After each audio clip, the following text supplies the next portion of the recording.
Hard fasteners differ from rivets in two major ways. They're made of titanium or steel, while a rivet is usually aluminum, and hard fasteners have two parts, a bolt and a nut that has to be torqued or swaged. Many hard fasteners are self-torquing, meaning that the nut is designed to tighten to a given clamp-up pressure. Some have to be torqued manually. Let's take a closer look. Starting from the top down, there's the head to shank fillet, the radius area below the head, the shank, or grip, the area between the head and the threads, the transition, the tapered area at the end of the shank, and the locking mechanism, usually threads or rings. What kind of fastener is this? The head has the manufacturer's serial number engraved on it. The Part Standards Manual converts that number to a BAC number. The Illustrated Fastener Reference Manual tells us how to read that number and identifies the type and the material, the diameter, the type of coating, and the grip length. Hard fasteners come in shear or tension strengths. Shear strength means the fastener is designed to withstand sideways stress. Tension strength means the fastener is designed to withstand pulling or compression stress. Tension fasteners have larger heads to distribute stress over a bigger area. Shear fasteners save weight because they require a shallower countersink and therefore thinner structure. There are 6 main types of hard fasteners used at Boeing: lock bolts, high locks and highlights, eddy bolts, radius lead-in bolts, external wrenching bolts, and recessed drive bolts. Let's take a look at lock bolts and how they work.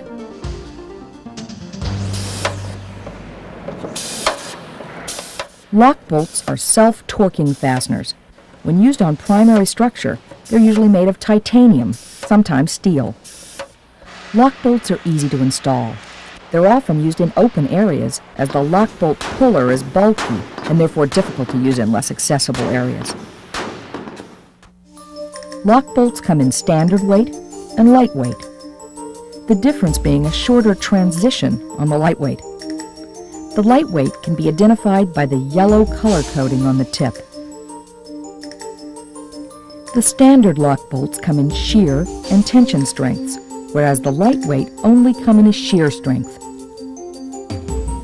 At first glance, a lock bolt looks like a threaded bolt, but what appear to be threads are actually rings. Tension lock bolts use more rings than shear lock bolts to give the aluminum collar more gripping surface. Here's how the lock bolt works. The lock bolt is inserted and a collar is slipped over the pin. The lock bolt puller grips the pin and pulls on it. As it pulls, the tool anvil swages the collar into the locking grooves. The tool continues to pull and the pin breaks off. Because the lock bolt has rings and not threads, the lock is very strong. The collar cannot vibrate off, as is possible with a threaded bolt.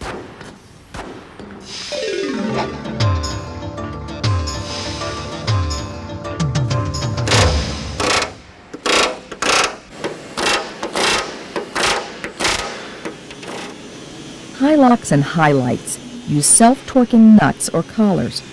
They can often be used interchangeably with lock bolts. They cannot be installed as quickly as lock bolts, but can be used in less accessible areas. High locks come in a variety of sizes, and in standard and lightweight. The lightweight versions are called highlights. They can be identified by the orange color coding on the tip. Like the lightweight lock bolt, the highlight has a shortened transition. The shortened bolt then requires a shorter collar. To give you an idea of how much weight the highlights save, on the 747-400, Using these fasteners instead of high locks saves over 1,000 pounds. Here's how a highlight works. The bolt is inserted and the collar is started. The tool has an Allen wrench that keeps the bolt from spinning while the collar is threaded. The hex portion of the collar automatically breaks off when the correct torque is reached. If the bolts are difficult to access, then the collar won't work, and a self-locking steel nut must be installed manually with a certified torquing tool.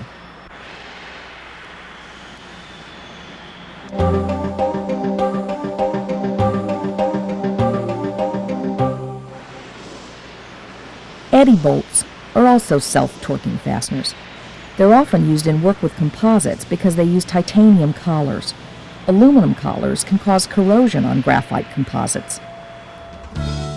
Eddy bolts come in shear and tension strengths. All eddy bolts have the shortened transition for weight savings. An eddy bolt has 5 grooves, or flutes, equally spaced around the threads. The nut has 3 equally spaced lobes. The bolt is inserted and the nut threaded. Torque is applied, and at the correct clamp-up pressure, the lobes on the nut compress into at least one of the flutes in the threads. The eddy bolt lock is very strong and cannot vibrate off.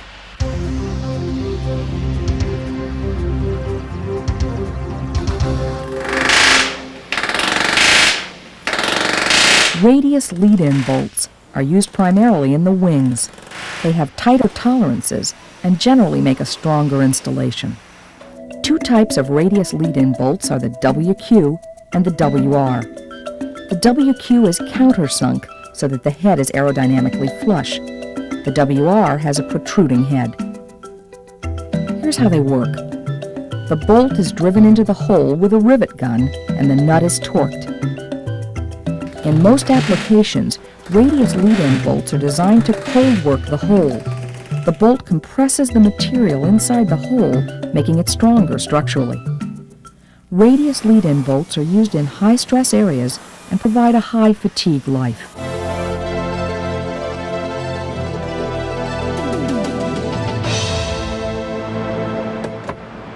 External wrenching and recessed drive bolts are probably the most familiar fasteners. Many are just like bolts you find at the hardware store. The main difference between these fasteners and all others is that they're not self-torquing. Common types of external wrenching bolts include hex head, 12-point, T-head, and wing head. Some come drilled for use with lock wire or cotter pins. External wrenching bolts can be torqued from both the head side and the nut side. Common types of recessed drive bolts include high torque, hex socket, torque set, and Phillips. Recessed drive bolts are normally torqued from the head side into a nut plate. One advantage of using external wrenching and recessed drive bolts is that they can be removed and reinstalled if need be. Hard fasteners often require the use of washers for grip adjustment, damage protection, corrosion prevention, and fillet relief. All hard fasteners have fillet relief requirements. Remember the head to shank fillet? The radius prevents the fastener from seating properly. The hole must be chamfered to accommodate the fillet. Now, the fastener will seat properly. A washer can be used instead of chamfering, but because of weight savings, chamfering is preferred. Your work with hard fasteners can be checked with various types of gauges. They are color-coded for the different types of fasteners. What the gauge does is measure pin protrusion to tell you whether or not you have the proper grip length fastener. 2.5 million rivets and fasteners, each with a specialized function, strength, and weight. Each a critical part of the airplanes we build.